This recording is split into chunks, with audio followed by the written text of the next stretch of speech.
the vibrant village of Oluwato, the morning sun painted the rooftops gold. Birds sang, children laughed, and the smell of fresh bread from Mama Aduni's bakery filled the air. But the sound that made everyone pause and smile most of all was the talking drum. Kehinde and Taiwo were twin brothers who loved the drum more than anything else in the world. Its rich, deep rhythms made their hearts race and their feet dance. They practiced from sunrise to sunset, drumming in perfect harmony, their colourful clothes swaying with the beat. But there was one problem. Kehinde and Taiwo kept the drum all to themselves. If other children asked to play, Kehinde would cross his arms and say, "No, this is our drum, you can't play it." Taiwo would nod, "Yes, it's too tricky for you, you'll ruin the rhythm." The twins didn't mean to be unkind, they just didn't know how to share or take turns, and they didn't realise how much fun it could be to play together. One morning, the village elders gathered everyone in the central square. Children ran in circles, excited to hear what was happening. Elder Bamidel, with his long silver beard, raised his hands. "This year, we will have a grand village festival. There will be music, dancing, games, and a special drum contest."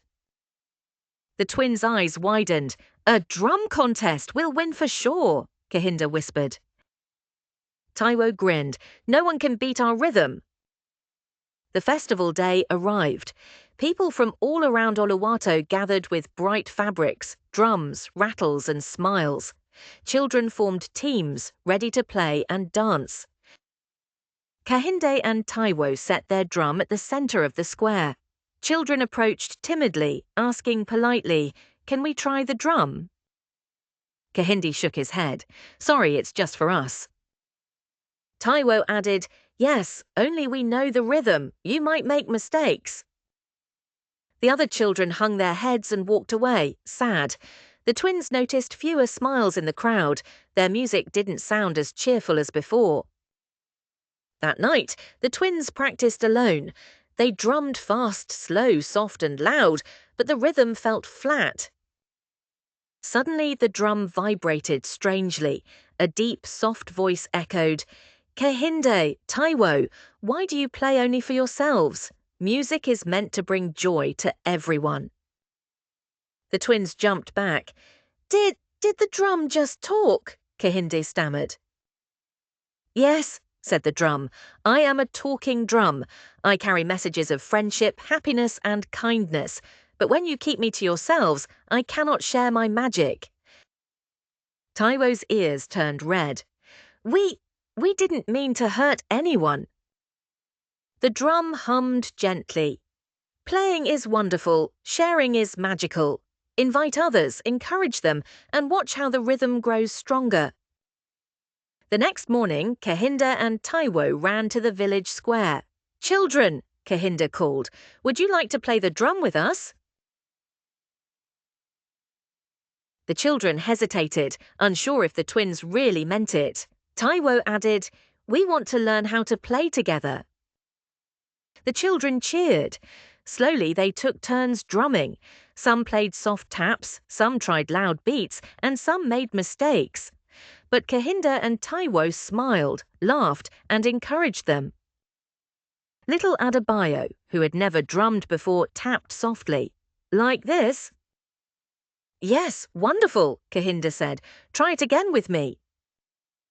The twins discovered something incredible. When everyone drummed together, the rhythm echoed brighter, stronger, and happier than ever. The drum seemed to dance in the air, sending waves of joy across the village. The festival's drum contest began. Teams of children played, but Kehinde, Taiwo, and the group of friends they had invited were unmatched. Their rhythm was magical, a perfect blend of beats, laughter, and teamwork. Elder Bamidel smiled. "The true winner today is not just the team with skill, but the team with heart. You shared, encouraged, and played together. That is the spirit of music." The twins beamed. They realized that sharing made the drum and their hearts shine brighter than skill alone ever could. From that day on, Kehinde and Taiwo became known not only as the best drummers in Oluwato, but as the kindest. Children loved to play with them because the twins listened, shared, and cheered for everyone. The talking drum would hum joyfully every morning, calling everyone to gather, play, and dance. Please like, share, and subscribe to my channel. Bye.